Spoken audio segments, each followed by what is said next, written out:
Alejandro, existe uma medição para quantificar a geração de chorume por cacho vazio? É uma pergunta. Chorume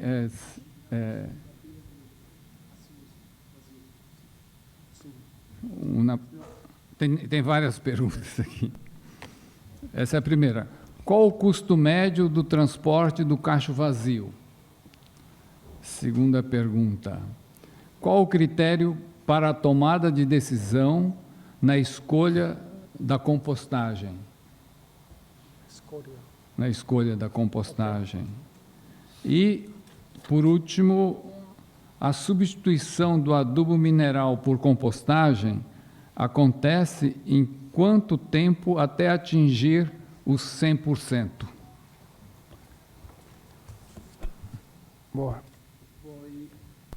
Voy a arrancar de atrás para adelante. La sustitución depende mucho de la decisión agronómica. Dentro de la experiencia, este trabajo lo venimos desarrollando desde hace 12 años y en diferentes casos hemos visto sustituciones paulatinas del 20, 30, 50, 70, 100, pero hay otro tipo de plantaciones donde por motivos logísticos tomaron decisiones, y de mercado también, tomaron decisiones drásticas, como suspender de una el fertilizante químico e iniciar la transición para convertir esa área de 3.000 hectáreas en aceite orgánico. Entonces empezaron con la transición, este es su tercer año, y lo hicieron de inmediato, no lo hicieron paulatinamente. Con esto quiero decir que son muchas las formas, pero se debe hacer de una manera paulatina. No se puede dejar las palmas con hambre, con necesidades nutricionales. Esa transición se puede hacer en 2, 3 años. Esa es la primera pregunta. Con respecto al costo del transporte del cacho vacío, pues en Latinoamérica hay muchas formas. Unas son contratar por terceros el transporte a campo. Normalmente esta tiene una tasa de por kilómetro de recorrido. Finalmente es más costosa la distribución que el transporte.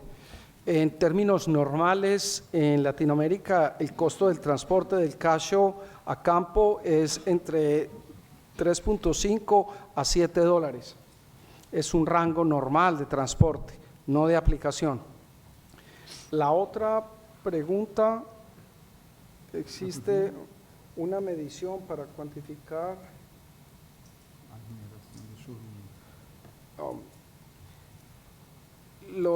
la relación del efluente que puede absorber, si es que entiendo bien la pregunta, la masa de sólidos que está compuesta de cacho vacío, borra y cinza, va a depender de la forma en que yo aplique el efluente. Les doy un ejemplo. Un cacho vacío recién salido de la industria, la capacidad de absorción de líquidos es 0. Yo le aplico 1 litro de agua, recojo 1 litro de agua. Ese proceso de biodegradación de la materia orgánica, en la medida que va aumentando la capacidad de retención. En términos generales, un compost de buena calidad debe tener una capacidad de retención mayor al 100%, es decir, que 1 kilo de compost debe retener 1 litro de agua en su fase final. Pero en este proceso, si entiendo, pues la relación que sale de la industria es más o menos de 4:1, es la que se plantea en todas las industrias, pero la capacidad de absorción depende cómo lo aplique. Puedo aplicar 1 litro de agua sobre la mesa, Si lo riego de una sola, va a tener lixiviación, pero si lo hago con un atomizador durante 24 horas, aplico el mismo litro, no tengo ningún tipo de lixiviación. Entonces, es dependiendo de cómo aplique yo el agua. Y por último, lo de las...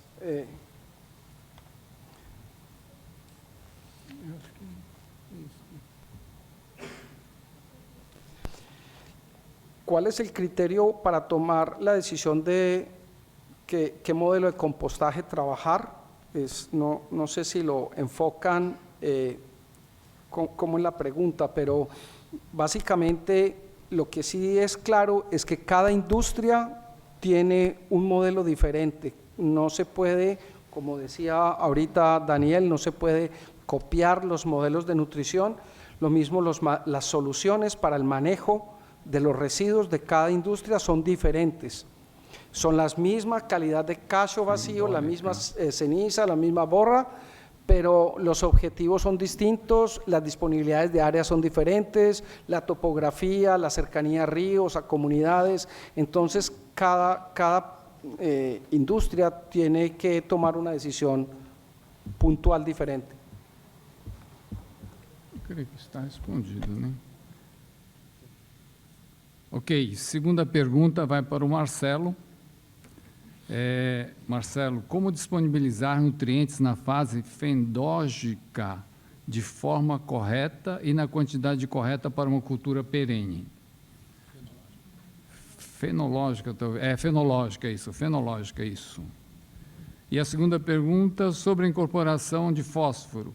Então, como fica a fosfatagem que se realiza no preparo de área? Como fica a adição de fósforo na cova do plantio? E a terceira pergunta sobre organos minerais, qual seria a melhor fonte de fósforo? Puxa, esqueci a primeira. A primeira, como se disponibiliza os nutrientes na fase fenológica, isso? Na quantidade correta para a cultura perene. Esse é o ponto. Isso é um curso. Você que perguntou? Isso é um curso.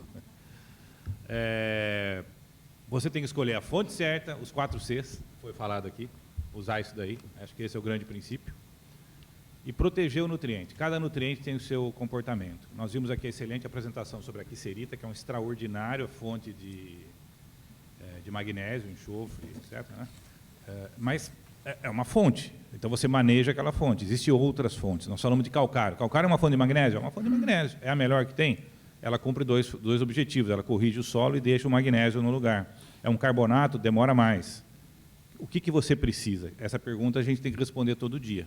Então, eu uso a fonte certa, na hora certa, da maneira correta. E garantir que disponibilize. Eu podia ser covarde e falar assim, faz fertirrigação com gotejo. Aí acabou, né? Mas eu não vou ser covarde, então a gente vai escolher. Então, aí eu ponho a matéria orgânica na jogada, que ajuda a gente pra caramba. Matéria orgânica ajuda agrônomo, gente. Ajuda demais agrônomo. Inclusive, ajuda no alumínio, vocês viram aqui que foi apresentado hoje. Na presença da matéria orgânica, as faixas de disponibilidade mudam totalmente. A matéria orgânica ela dá um efeito de retardar as interações. Por exemplo, sem matéria orgânica, o alumínio é muito mais tóxico do que na presença da matéria orgânica. Ela reduz a toxicidade do alumínio para a planta. Mesmo no pH mais então, no mesmo faixa de pH ácido, a matéria orgânica ajuda. Mas eu vou lá para a próxima. Outra coisa é a própria correção, né, do solo. Sobre a incorporação do fósforo, como fica a fosfatagem realizada no... Tá. Localização nunca vai ser deixada de lado. Sempre a melhor localização é próximo da raiz e longe do terreno, longe do solo. A fosfatagem hoje, a gente vai fazer assim, quando que eu vou fazer fosfatagem? Na implantação do Dendê, onde tem 160 e poucas plantas por hectare? Claro que não. 140 e poucas? Claro que não. Vou fazer fosfatagem se eu vou plantar uma soja, um adubo verde, um milho, alguma coisa assim, pensando no futuro. Usar a fonte certa, usar uma fonte certa para isso, né? E incorporar menos mesmo, incorporar o mínimo possível. A incorporação, no caso do fósforo, só serve para uma coisa, para não ter erosão. Não tem porquê, nem isso.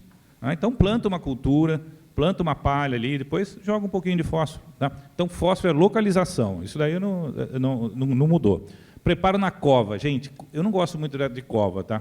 Porque eu acho que cova é um negócio você limita muito ali onde você está corrigindo, né? Porque, na verdade, faz a cova, depois esquece e volta daqui a 10 anos. Não é assim, né? Por causa do fósforo. Então, a cova seria uma maneira, tá bom, você vai fazer cova, você tem a oportunidade de colocar a matéria orgânica junto na cova para o fósforo ficar junto com a matéria orgânica, tá ok? Quando eu comecei a trabalhar com laranja, isso faz uns 30 e tantos anos já, a gente saiu da cova e passou para o sulco de plantio. Esse foi o primeiro passo. O segundo passo foi aumentar o adensamento. Então, quando eu comecei com laranja, se plantava 200 e poucas plantas por hectare, 300 plantas por hectare. Hoje já se planta 1000 plantas por hectare. Então, as coisas vão mudando. Não estou dizendo que vai acontecer isso com a palma, não por enquanto. Mas, enfim, então a gente vai ter que evoluir até para isso. Outra coisa que ficou claro é o seguinte, a gente sempre aprendeu que a raiz, a gente tenta adubar onde tem raiz, mas, na verdade, a raiz vai onde tem adubo.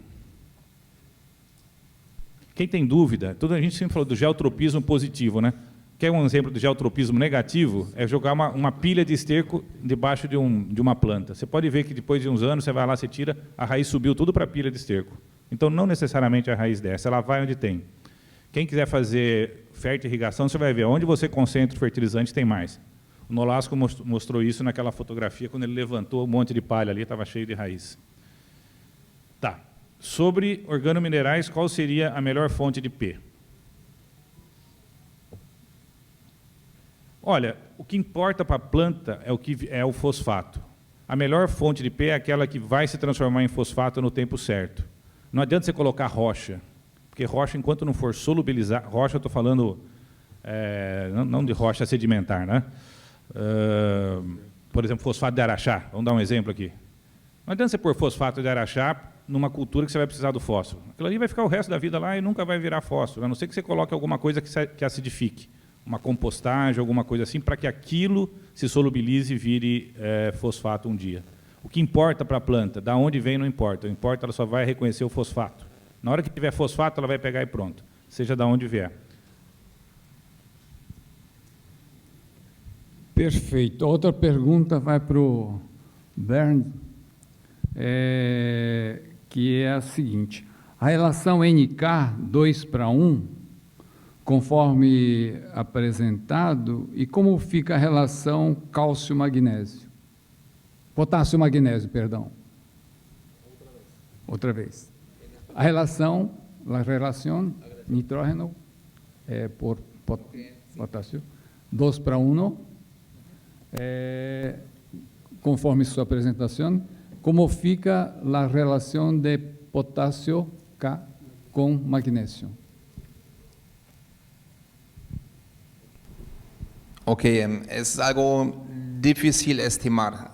Los dos principales nutrientes en la palma es N y K y la relación. Y después tenemos los otros dos, magnesio y el fósforo.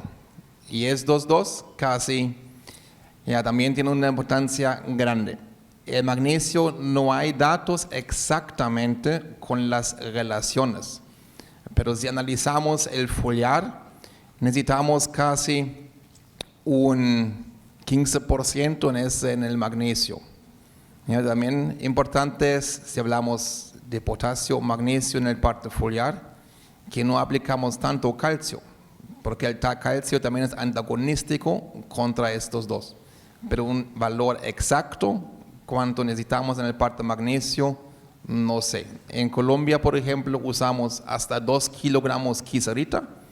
Esos son 500 gramos de óxido de magnesio para una productividad de 27, 28 toneladas.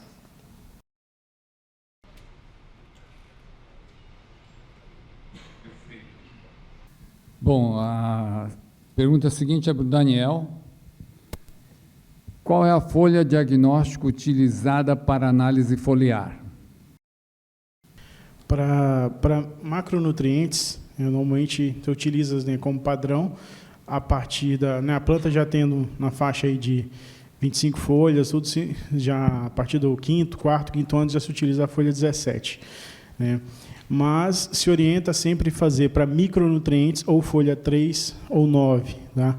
Então, né, hoje a gente está até fazendo já para micronutrientes, já na folha 9. Então, normalmente, para macronutrientes, a planta estando, né, já com as suas 30 folhas, 25, a partir do 4º, 5º ano aí, folha 17, que é o padrão, todas as literaturas já sempre considerou isso, mas para micronutrientes também começar a ver as folhas mais novas. Tá? Então, para boro, para zinco, na faixa folha 9. Okay? Outra pergunta: quais são os níveis adequados dos nutrientes cobre, zinco, molibdênio e boro na folha diagnose? Acho que... molibdênio a gente não tem trabalhado, mas quando a gente fala de cobre, zinco, você está falando dependendo de em torno de 8 a 10, você está falando de zinco aí no torno de 12 a 15.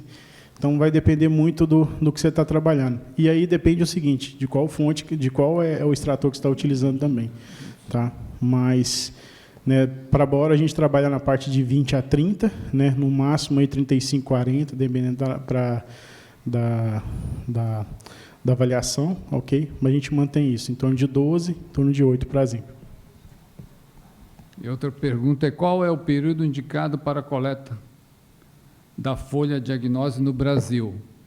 Acho que a sua apresentação foi bem clara sobre isso, né? Isso, a gente colocou, né, no final do período chuvoso ali, tá? Mas só tomar cuidado com isso para, normalmente ali aqui, né, na nossa região, em torno de maio, junho. A utilização sobre a cobertura vegetal. Hoje, a principal planta de cobertura na palma é a poerária. Sabemos que seu manejo é um desafio. Utilizar milheto, braquiária rusiziensis, crotalárias não seria uma alternativa? A gramínea, a gente tem uma questão da competição que é muito maior, né? Normalmente as gramíneas ela tem uma densidade radicular maior que a palma, então a competição para a palma ela tem uma capacidade de acidificação do solo maior, então você acaba tendo uma competição muito grande. Milheto nunca utilizamos, mas crotalária você pode ter um benefício no primeiro ano, até porque ela é nectarífera, né? Então ela pode trazer um benefício aí para a questão de inimigos naturais, pode se utilizar, e também para a questão de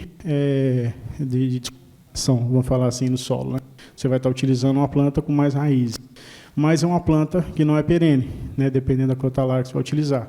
Então você teria que ter ali, ela vai ter uma fecundação por volta de 120 dias por ali, e depois você vai ter que, né, replantar novamente, é uma planta anual. Mas é uma boa indicação, ok? Milheto eu não sei te falar, a gente nunca trabalhou, mas tem a questão do sombreamento, pode ser um problema. Outra pergunta aqui: como embutir na estimativa de produção o efeito da não adubação por um ano? Nesse caso,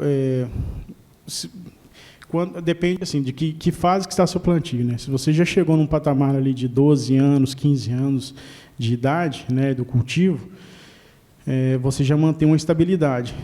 E aí o que você vai considerar? O que tem no solo. Tá?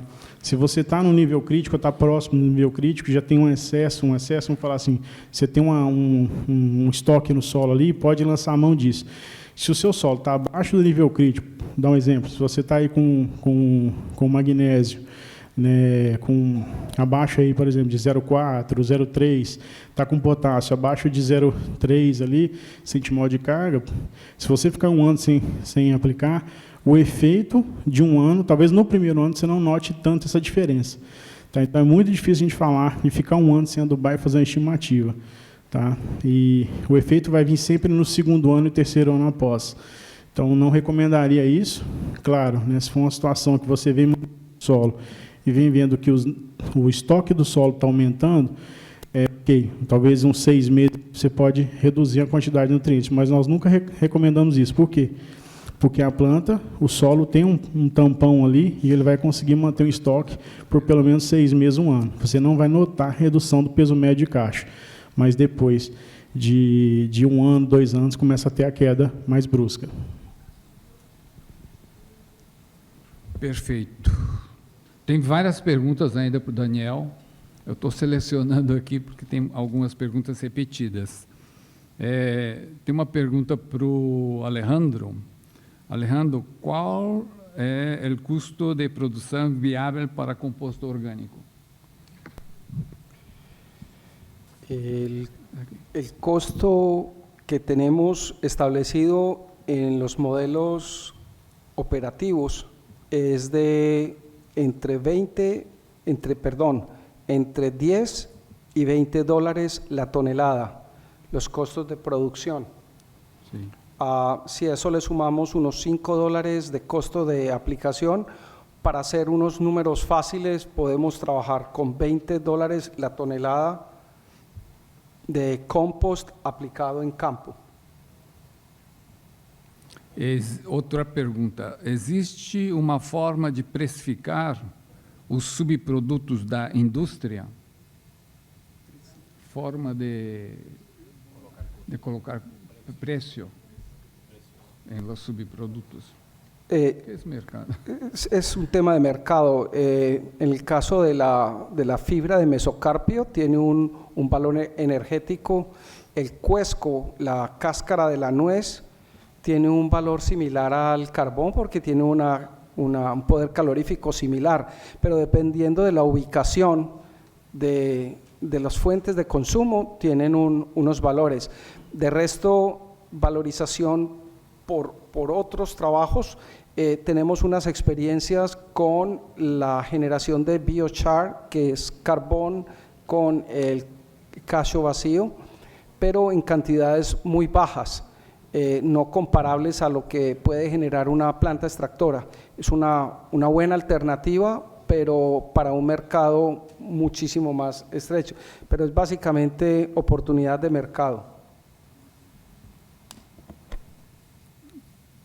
Tem algumas outras perguntas para você, Marcelo. Por falta de acompanhamento técnico profissional, tem várias áreas de Dendê no Pará, onde são aplicados calcário calcítico, quando a necessidade é de calcário dolomítico. Como realizar o manejo dessas áreas, sendo que elas apresentam magnésio e potássio disponíveis no solo, porém com plantas apresentando deficiência dos mesmos? Bom, vamos lá. A função do calcário calcítico, em termos de corretivo, é a mesma do magnesiano ou do dolomítico. O magnesiano não tem mais. Ou do dolomítico. Então, nesse ponto está resolvido, não tem nenhum problema. Não faz sentido você viajar muito mais ou comprar uma fonte muito mais cara para ser exatamente dolomítico. Como pode resolver isso? Você tem uma oportunidade aqui, você tem fontes de magnésio, né? Outras fontes de magnésio para corrigir o magnésio. Então, de um lado, você corrige o solo, você vai gerar cargas negativas no solo, e do outro lado, você pega essas cargas negativas que você gerou, aumenta a saturação de magnésio comprando magnésio. Em relação ao potássio que ele falou, se estiver faltando potássio, adelante, vamos colocar potássio, né? Então, põe potássio, põe o magnésio, as cargas negativas você já gerou com calcário calcítico. Agora, se puder comprar o dolomítico, tiver a mesma condição, prefere o dolomítico. Outra pergunta. Na sua percepção, conhecimento, a introdução de plantas adubadeiras como fornecedoras de biomassa e, consequentemente, nutrientes para a cultura do dendezeiro, você a viabilidade como alternativa? Você vê viabilidade como alternativa? Acho que essa pergunta foi parecida com a pergunta que foi feita agora de cultura de plantas implantadas aí no meio da cultura, né? Na verdade, vamos sempre lembrar uma coisa: a cultura que você coloca intercalar, ela não gera fertilizante, ela gera matéria orgânica. Ela usa o fertilizante e depois devolve, ela cicla o fertilizante. Até tem um comentário aqui que o Nolasco falou de preferencialmente leguminosas, mas no caso, por exemplo, da Crotalária rosiziense, na Braquiária rosiziense, tem uma vantagem. As gramíneas, em geral, elas têm um sistema radicular bastante profundo e elas conseguem resgatar fertilizantes lixiviados, né? E elas têm uma capacidade de um aporte de biomassa, de matéria orgânica no subsolo e no solo muito boa. Então, é um companheiro bom. Precisa ver a questão aí da cultura, se não tem nenhum problema alelopático, alguma coisa assim. Mas, geralmente, a Braquiária rosiziense, ela é muito pouco agressiva e vai muito bem, produz bem. Principalmente na fase inicial, aí, que tem bastante área aberta ainda entrando no sol. Só comentando, a questão mais aí que vai ser da questão do sombreamento, né? Se você pega um plantio no início, ok. Até o problema maior que nós temos hoje é com medícula, né? Que é com quicuio. Mas a rosiziense seria bom esse benefício, mas se o plantio está adulto e fechado já, tem essa desvantagem, né? Daniel, tem uma pergunta para você. A partir da fertilização, quanto em porcentagem podemos esperar desses nutrientes no fruto e no óleo, principalmente de fósforo? Mas será que está querendo em relação ao fósforo, a questão de, sei lá, de contaminação, quantidade de sai no fósforo, no óleo? Não sei quem fez essa pergunta, não sei quem fez. Poderia esclarecer quem fez essa pergunta? É porque, na verdade, no óleo, né, se você tiver o que você tiver de nutriente fora, né, carboidrato ali, hidrogênio, tudo que é os ácidos graxos, você está falando talvez uma contaminação, né? Certo ponto. Então, principalmente de fósforo. Tem a questão que quando você aumenta fósforo, aí não considere uma relação direta o quanto que vocês fazem de fertilização de fósforo, ou seja, o tanto se aplica de fósforo no solo, com aquele fósforo que vem talvez de contaminação ali do óleo. Isso depende muito do processo, principalmente esterilização, né? E se você tem cacho passado, se você tem um fruto que está com a qualidade ruim. Quanto mais tempo aquele fruto ficar, tiver geração de peróxido, tiver degradação, aquele fósforo que é de constituição ali começa a ser degradado pelas fosfatases. E aí vai depender do quê? Da esterilização que você faz, se ela é contínua, sem batelada e tal, se vai continuar gerando a ação dessa enzima. Quanto mais você gerar a ação dessa enzima, ou quanto mais fruto passado você colocar, com certeza você vai estar adicionando, vai ter um óleo com mais fósforo. Mas aí você, no refine, tudo tem como você tirar. Claro que você vai ter um custo maior para retirar esse fósforo aí, uma degomagem, tudo, né, no final do período. Perfeito. Última pergunta, tá? Em função do horário que já está bastante avançado, nós vamos retornar aqui às 14 horas, né? Tá, então retorno às 14 horas. Última pergunta para Marcelo / Alejandro. Considerando a DBO alta do efluente, não seria positivo para o solo como fonte de matéria orgânica? Como fuente de materia orgánica sí, pero viene un tema de contaminación cruzada con las fuentes de agua.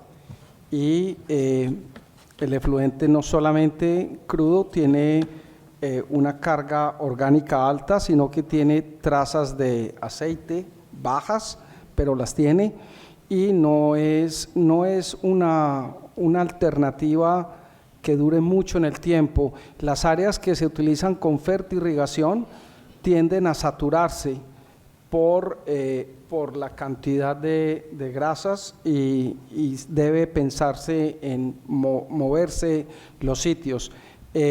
Esa carga orgánica cruda atrae mucho moscas, genera malos olores, de manera que hay una contraindicación con los vecinos, las comunidades.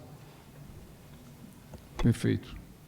Quer comentar alguma coisa? Olha, a gente pode fazer um paralelo com a usina que usa vinhaça, né? Não tem óleo na vinhaça, obviamente, mas isso aí.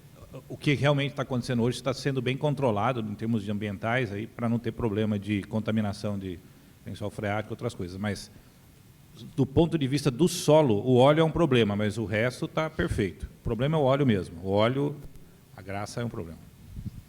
Ok, muito obrigado.